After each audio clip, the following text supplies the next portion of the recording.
La COP27 s'est déroulée dans un contexte extrêmement tendu avec une double menace, celle d'une perte de confiance entre les pays du Sud et les pays développés, et celle de l'abandon de l'objectif de contenir le réchauffement climatique à 1,5 degré.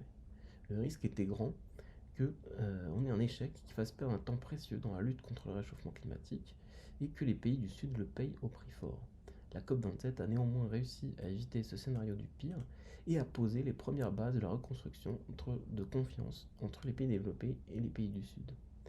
En effet, on a une quarantaine de pays à l'initiative de l'Union européenne qui sont engagés à la COP27 pour mobiliser plus de 350 millions de dollars pour réparer les dégâts causés au Sud par le réchauffement climatique.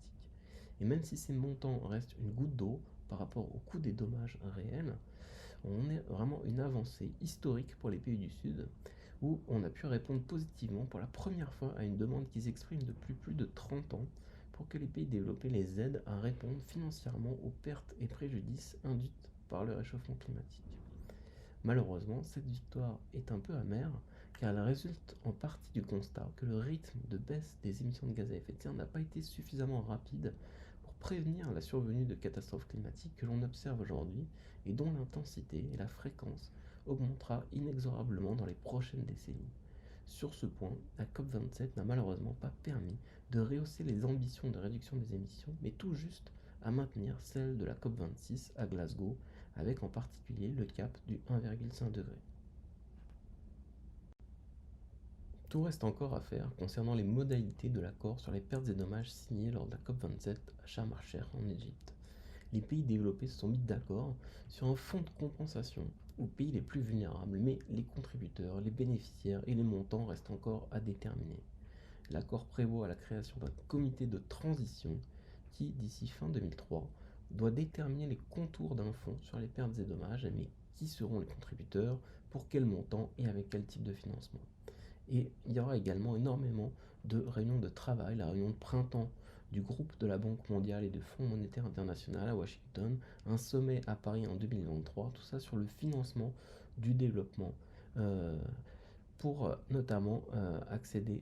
aux mécanismes de pertes et dommages sur le financement climat. Concernant les réductions des émissions, donc la COP27 n'a permis que de préparer la prochaine étape importante du bilan global prévu par l'accord de Paris en 2023 pour la COP28. C'est cette étape essentielle qui pourrait permettre de rehausser les ambitions des pays comme prévu par l'accord de Paris et qui est indispensable pour pouvoir contenir le réchauffement en dessous de 1,5 degré. La COP27 s'est déroulée dans un contexte extrêmement tendu avec une double menace, celle d'une perte de confiance entre les pays du Sud et les pays développés, et celle de l'abandon de l'objectif de contenir le réchauffement climatique à 1,5 degré. Le risque était grand qu'on ait un échec qui fasse perdre un temps précieux dans la lutte contre le réchauffement climatique et que les pays du Sud le payent au prix fort. La COP27 a néanmoins réussi à éviter ce scénario du pire et à poser les premières bases de la reconstruction de confiance entre les pays développés et les pays du Sud. En effet, on a une quarantaine de pays à l'initiative de l'Union européenne qui sont engagés à la COP27 pour mobiliser plus de 350 millions de dollars pour réparer les dégâts causés au Sud par le réchauffement climatique. Et même si ces montants restent une goutte d'eau par rapport au coût des dommages réels, on est vraiment une avancée historique pour les pays du Sud, où on a pu répondre positivement pour la première fois à une demande qui s'exprime depuis plus de 30 ans pour que les pays développés les aident à répondre financièrement aux pertes et préjudices induites par le réchauffement climatique. Malheureusement, cette victoire est un peu amère car elle résulte en partie du constat que le rythme de baisse des émissions de gaz à effet de serre n'a pas été suffisamment rapide pour prévenir la survenue de catastrophes climatiques que l'on observe aujourd'hui et dont l'intensité et la fréquence augmentera inexorablement dans les prochaines décennies. Sur ce point, la COP27 n'a malheureusement pas permis de rehausser les ambitions de réduction des émissions, mais tout juste à maintenir celles de la COP26 à Glasgow, avec en particulier le cap du 1,5 degré. Tout reste encore à faire concernant les modalités de l'accord sur les pertes et dommages signé lors de la COP27 à Sharm el-Sheikh en Égypte. Les pays développés se sont mis d'accord sur un fonds de compensation aux pays les plus vulnérables, mais les contributeurs, les bénéficiaires et les montants restent encore à déterminer. L'accord prévoit la création d'un comité de transition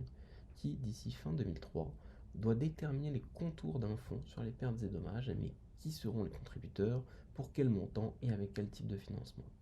Et il y aura également énormément de réunions de travail, la réunion de printemps du groupe de la Banque mondiale et du Fonds monétaire international à Washington, un sommet à Paris en 2023, tout ça sur le financement du développement pour notamment accéder aux mécanismes de pertes et dommages sur la financement climat. Concernant les réductions des émissions, donc la COP27 n'a permis que de préparer la prochaine étape importante du bilan global prévu par l'accord de Paris en 2023 pour la COP28. C'est cette étape essentielle qui pourrait permettre de rehausser les ambitions des pays comme prévu par l'accord de Paris et qui est indispensable pour pouvoir contenir le réchauffement en dessous de 1,5 degré.